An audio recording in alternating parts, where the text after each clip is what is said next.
It's Thursday, January 14th, 2021. I'm Greg Nibbler, and this is Two Box Live.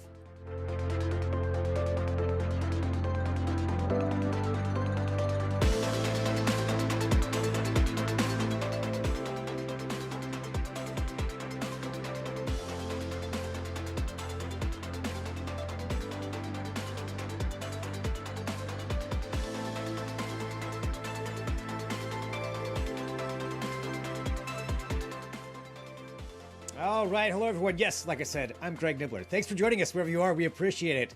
Hit subscribe to Two Box Media, TWO Box Media, wherever you are. That way you get the notifications when we go live. You can check out all of our other content. We have been covering CES 2021 all virtually this week, just like everybody else, because nobody's really down in Vegas for this. But that doesn't mean there's not a lot to talk about. We got a lot of stuff that's already up there for you to take a look at, but there's more. And coming up in just a little bit, we're going to play our interview with John Deere, talking about their tech and an innovation award that they got. So very excited about that. That'll be coming up here in just a few. Before we get to that, though, there's some more things happening, because as if CES wasn't just enough, Samsung added in their Galaxy Unpacked event today. Normally, this event would happen sometime in February, maybe even into March. It's when they announced their new lineup of phones, but instead they put it right smack dab here at the end of CES. So let's kind of walk through what it is that we got to see. And there it is. It is the new S21 lineup of phones. This is the new premium high-end phone that Samsung has. And let's get you some stats on this. There's three new S21s. There's going to be a S21 regular, I guess, 6.2 inch, a 21 Plus, 6.7, and then the Ultra, 6.8 inch. That's the big one. All three of the phones are going to be 5G enabled. That's going to be probably a standard you'll see with a lot of smartphone manufacturers. Their higher end ones, even working down slowly to their lower end ones, are all going to be 5G enabled, at least right now, whether or not you have access to it.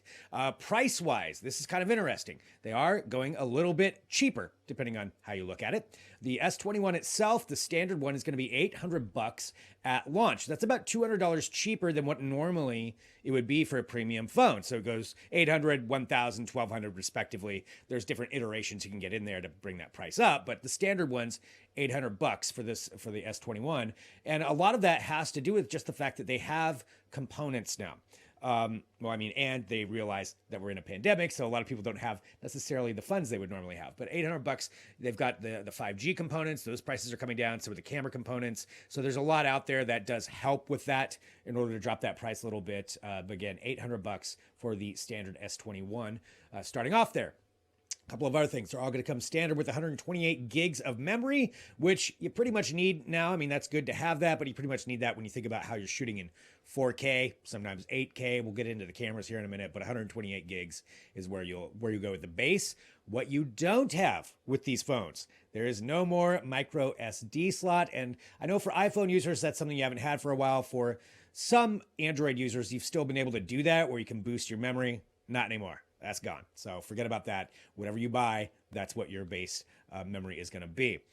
Something else that doesn't come with it. You're not going to get a charger with your phone anymore. And again, following the lead of Apple, they're doing this as well. So when you buy your new phone, your $800, you're not going to get a base charging station. You will get the cable, but this is part of what they're saying is it's environmentally friendly because a lot of people already have charging bases. It does bring the price down a little bit, but that's something that we're probably going to have to be talking about. That's standard going forward with this. I expect other phone manufacturers to do it, but especially if Apple and Samsung are. So no charging base on that.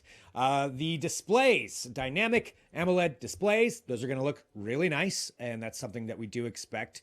Gorilla Glass for those as well. So maybe a little bit less shatter resistant. I'd still get a case for it, especially if you're like me and you drop things. And they think about people like me when they worked onto the cameras. And what the cameras, we'll get into the functionality on those. But one thing they did for the design is actually it incorporates into the metal frame. So again, if you drop it, it's less likely to shatter those. They're a little bit more protected. So that's kind of a nice aspect. You're going to have on the S21 Ultra. So the regular one's going to have 3 cameras on those. The S21 Ultra, let's take a look at that. It's got a 108 megapixel camera, a dual tele lenses. So it's going to have 2 different telephoto lenses that can kind of work together. It can shoot at 4K and 60 frames per second, even on the front camera. So that's where we're at with these. Even on the front camera, you're going to get 4K 60 frames. The back, you can do 8K. So pretty beefed up phone there. And that's the $1,200 S21 Ultra. Again, the new lineup, that's what's coming out with this. There's a lot more stats you can take a look at. Some colors. They really emphasize the all black color and some other aspects to it. But a nice lineup of phones, and $200 cheaper than what you would normally pay for a premium new released phone. You can pre-order. I believe it's later on this month that those will be coming out. Everything kind of happening at once here with CES. But yeah, that's the new S21 phones. Is that enough for you to upgrade? Let us know what you think. Drop that into the comments below. That's not the only product they announced. There are also new Galaxy Buds Pro. We did expect this, and this is their beefed up version of their earbuds. And the Galaxy Buds Pro coming with active noise cancellation. Again, something you're kind of seeing standard with the higher end earbuds. You're seeing a lot of these come out with that, something that people want.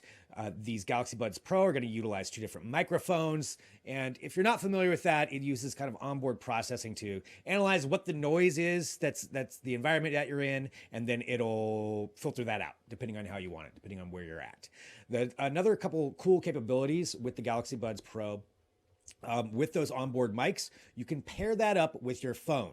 Samsung's, like a lot of companies, they want you to kind of incorporate all this into your ecosystem. So if you're recording something on your phone, you can not only use the mic that's on your phone, you can also use the mic on the buds. So you can get 2 different audio feeds, 2 different microphone recordings onto your file. That's pretty valuable if you're doing actually shooting or creating content, that you can get that. So if, say, you're interviewing somebody, you can get a solid recording of yourself and a recording of whatever else you're recording, whoever you're interviewing on the phone. So that's kind of a cool addition on there. Those are going to be $200, $200 starting off. So it's not a cheap edition, not a cheap thing to get into, but again, they're the premium ones. Falls kind of in line with where the AirPods are. AirPods maybe a little bit cheaper depending on which version you get, but or a little bit more too. So it's right in that range, that $200 range when you get to the Pro ones. The other things they announced, and this is again something that we expected, a Tile competitor. If you use Tile, I do, because not only do I break everything, I lose everything. So I have Tile on a lot of my devices and even in my wallet, so I can find it. They are coming out with their own version. It's the Samsung Galaxy SmartTags, and those will, again, pair into that Samsung ecosystem. So it's the same kind of thing as a Tile. Expect that same kind of use case. They're $29.99, I think, to start off with, so that's their competitor for that. Last thing, again, talking about ecosystem, all circular, all coming together. This is the other thing that they did say they have partnerships. Now it's with a few different auto manufacturers to help you slowly get rid of that key fob. So your phone is going to become the fob. Let's see, the ones they announced partnerships with, Audi, BMW, Ford, and Genesis. So far, I'd expect more. Apple's doing the same thing, to where you can just use your phone and use the tech on board of that to unlock your car. Make sure you have a password on your phone. But there we go. That's just the quick recap of what we found out from Samsung Galaxy Unpacked. A lot more details out there, of course, if you want to dig into it, but that's the base information for you to go forward. Something else today in tech that's pretty cool. It's a rocket launch, but this time not SpaceX. It's actually Blue Origin, which is Jeff Bezos's. I'm not quite sure how the best way to say that is, but you know what I'm talking about. It's Jeff Bezos' company, and Blue Origin, what they're looking to do right now with their new Shepard capsule is to send something up into space for tourists. So this is specifically, they've got a lot more goals going to the moon and all of that, but this specifically was a test that they're looking to send people just into space to where you experience zero gravity and then bring them back down. This was the 14th launch that they had with this NS-14 rocket. So they sent this up. They sent a capsule up to like I said, no people on board this one, by the way. Sent a capsule up to just over it's about 100 kilometers, which gets you into space. Kind of hung out there for a little bit and then brought it back down so that they could land it. What you're taking a look at right there is what it looks like on the inside of this. This is how they envision a tourist to be sitting there. A lot of windows around it. They also talked about how you're going to have a microphone on each one. They want you to be able to get a great view of everything that's as you're going up there into space. Again, targeting kind of tourists for that. For this particular test launch, they tested out some different things for acoustics. They had a mannequin in there called Mannequin Skywalker. I did not make that up. That is their term, Mannequin Skywalker. That's what they did. It was a successful launch, brought it back down, and then because this was so successful, it's actually pretty impressive what they were able to do. They are saying that the next test launch could come for the 15, I guess it would be, sometime in February, with the goal to send humans up in this, maybe even as early as late March to April. All those time frames can kind of switch. They can change up pretty quickly, but that is where they're at with that. So again, pretty cool seeing more launches like this, competitor to SpaceX, Blue Origin. You also have Virgin Galactic with what they're doing. So it's going to be a big year for space, but that's what Blue Origin did today. Final little piece of news here that I wanted to get you. And this has to do for those of you who maybe like the Taco Bell, like your, shame fast food. Not me, not ever. I will eat it and hide it. But yes, I do like Taco Bell. All right, who doesn't? It happens to all of us. Well, here's what Taco Bell's announced today, that they are not only bringing a new lineup of vegetarian options, they're also going to partner with Beyond Meat for some test runs for their menu with them. Previously, Taco Bell, for all those Taco Bell aficionados out there, I did not know this until today. They had stated that they were going to stay away from Beyond Meat or Impossible Burger, but now saying they're going to partner with them for a lineup of food that will be based upon that. So that's where we're at. Beyond Meat partnering with Taco Bell. That's going to slowly roll out sometime. It sounds like March, April. They haven't given an exact timeline, but coming up here soon, you'll be able to try that out and try out some fake meat Taco Bell. All right. Well, there we go. That is what I have for the quick news here for you on this. But we've got more coming up, and that is because we got to speak to John Deere. And if you didn't know this, and we go through it in the interview, John Deere's been a big part of CES for the last 3 years, and the tech involved in agriculture is fascinating. We had Jahmy Hindman, who's the CTO of John Deere, join us to talk about this and walk through it. So we've got that coming up next, so stick around. We'll be right back with that here for you on 2Box Media.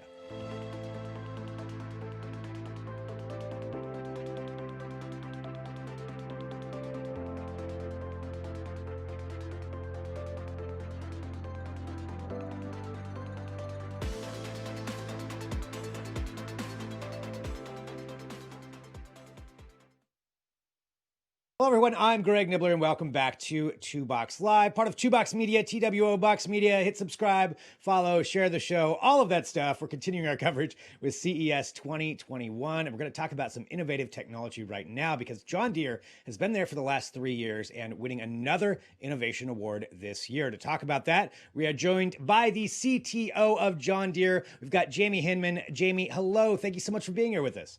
Great to be with you. I'm excited to talk to you, for John Deere. I'm just going to say right at the front, my grandparents were farmers, hops farmers, so I grew up around John Deere equipment. So I think it's really interesting seeing kind of the innovations and the new iterations that are coming out and utilization of technology in this. And talking about CES in general, I guess maybe to start off, Innovation Awards, 2 years in a row. Can you talk to us a little bit about what was different this year that you brought to the table and what people got to see from CES with John Deere? Yeah, sure. This year we won award for Best of Innovation for our X9 Combine. So the technology that's within that combine, and maybe a reminder, the combine is the piece of equipment that goes through the field and harvests all the hard work that the farmer put in during the year. So whether that's corn or soybeans or wheat or whatever it might be, the combine's purpose is unique in that it has to harvest that material and it has to separate the useful parts of the plant from the non-useful parts of the plant. And so the technology that we brought to bear for the X9 Combine is artificial intelligence technique where we actually taking high-speed image pictures of the crop flowing through the combine, and then we're using image classification techniques in order to optimize the settings of the combine to make sure that we clean the grain as well as we possibly can and don't waste any of it out of the back of the combine. That's an operation that traditionally the farmer would have to do manually themselves. We've been able to automate that and really take that burden off of the operator of the combine with cameras and with artificial intelligence.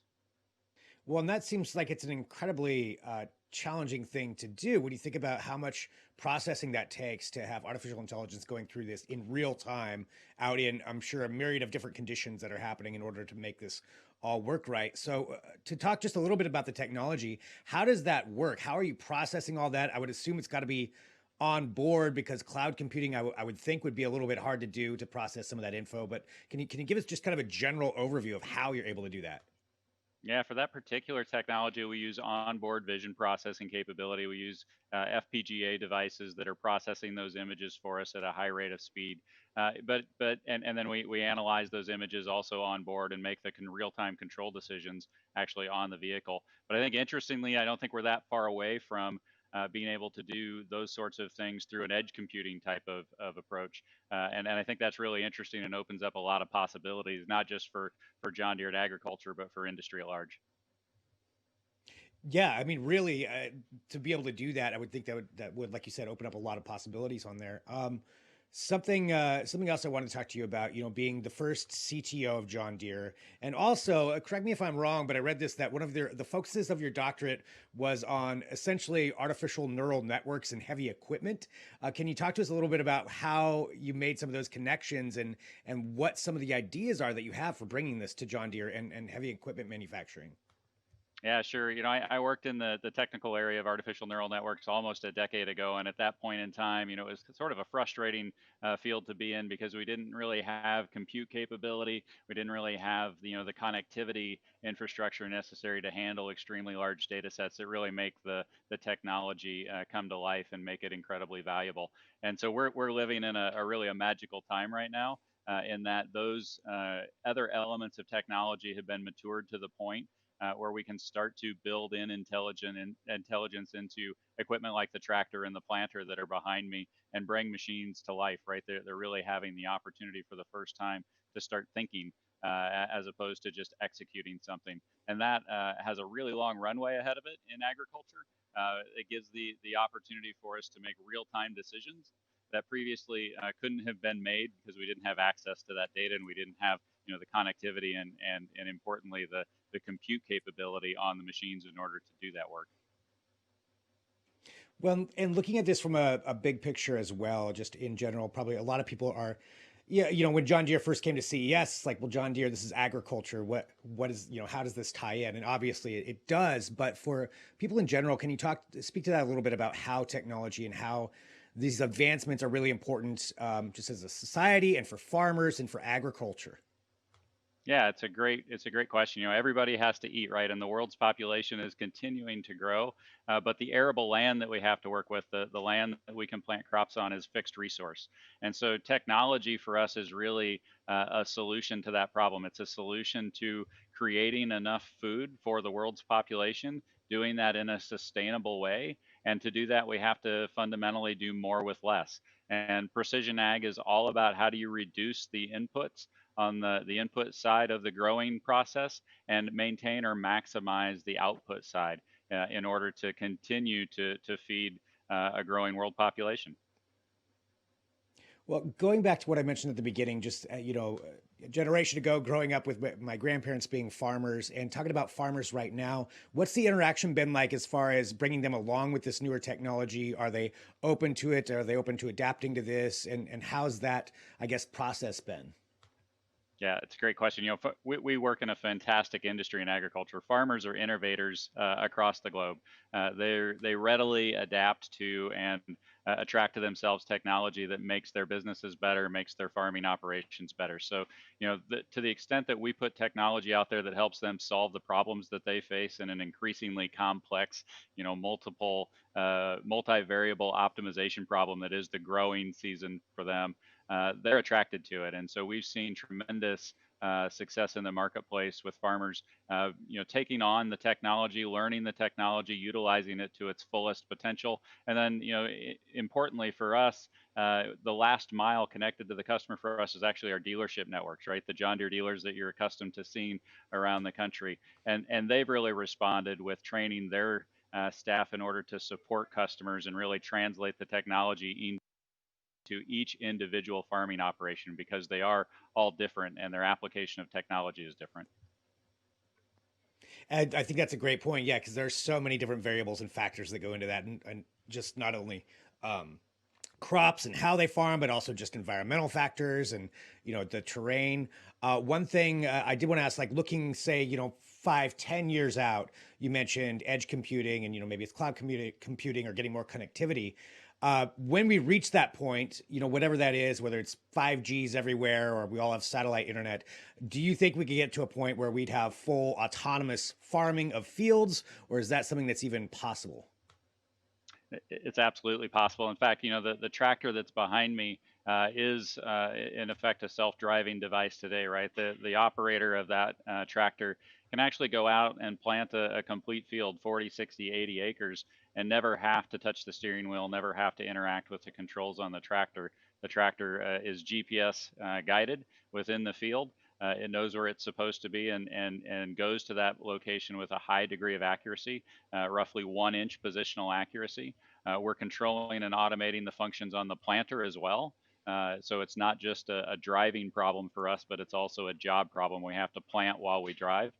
Those functions are automated as well. We still have the operator in the tractor in order they're the perception system effectively today.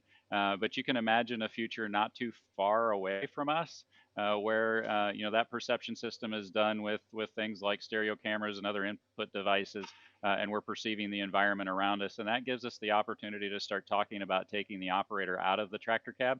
To be fair, many growers like to operate their tractors, so I don't know if they'll want to step out of the cab or not, but we're going to give them, the capability to do that if they want to.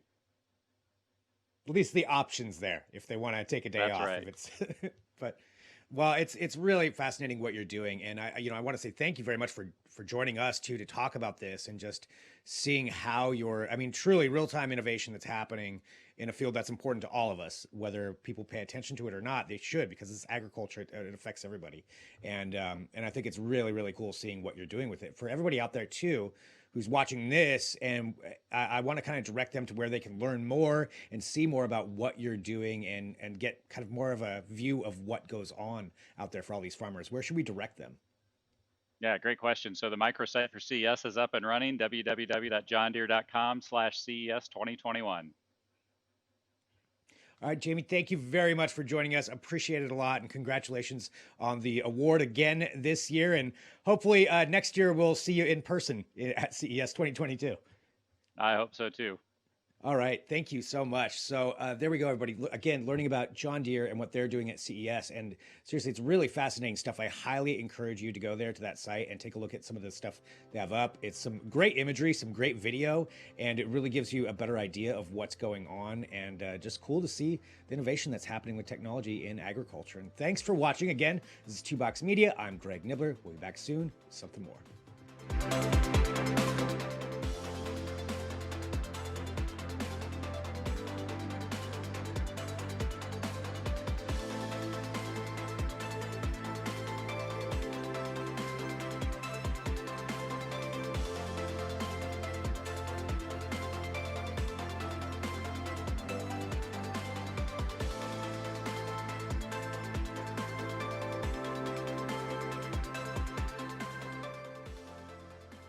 All right. Yes. So that was Jahmy from John Deere. Really cool stuff finding out about that. And I know I keep saying that, but it's fascinating seeing the innovation in tech and with CES in general. We've got a lot of interviews up at youtube.com/2boxmedia, TWO Box Media, you can check out. But just to talk a little bit more about what we covered today. It's a big day, big week. So many tech announcements, but today in general, Samsung with their Galaxy Unpacked event. And we recapped what those were, what the phones were that were released, what the Galaxy Buds Pro, the SmartTags, and all the stuff that they had there. But what does that mean going forward? It's hard to say because these next couple of months are going to be interesting. Normally, that's an announcement we would have got in February, March, but we got it now. So are we going to have some other phone announcements? Will there be some other, how are people going to be relaying their products out? We'll have to see over these next couple of months, but nonetheless, still cool to get that today. Also, Blue Origin. And just to remind you, they had their test launch today. That video is great, great footage. And they're not the only ones that are going to be launching soon. You've got Virgin Galactic on the verge with some other things that they're going to be doing. You've got, Blue Origin alone said that they think it'll be maybe late March, April before they send people up into space as the beginning of their space tourism side of things. They've also got some partnerships with NASA. Don't forget, coming up in February also, the Mars lander is going to be arriving at Mars, of all places. That's where the Mars lander goes. So that'll be happening coming up soon too. So a lot of really cool stuff when it comes to space launches and rocket launches to look forward to. Blue Origin today. Beyond Meat partnering with Taco Bell. So I guess that makes you feel less bad, I guess, when you go to Taco Bell. It doesn't matter. Now I want Taco Bell. But that is a partnership that's happening there. So we'll see if more of that comes about as well. And that's what we have today, but we're going to be back with you tomorrow. So depending on when you're watching this is Thursday, January 14th.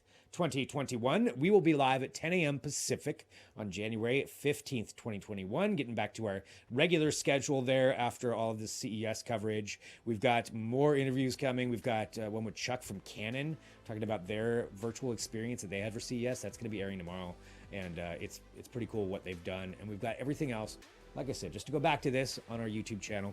So check that out. Hit subscribe, share a favorite episode, or share the show even on your social media platforms. We do appreciate that. That helps out a lot. And thank you for watching. Thanks for joining us. This is a lot of fun. Tech is fun. Let us know what you want to know more about. Send us an email, info@twoboxmedia.com or greg@twoboxmedia.com. Let me know if there's something that I covered that you think I got it wrong. You can tell me. If there's something you want me to talk more about, we can do that. So just shoot me an email. That would be great. Or leave a comment. And thank you very much, everybody. On behalf of myself, Jess Serba, Mike Solis, we appreciate all of you. And we'll be back tomorrow with more 2 Box Live for 2 Box Media.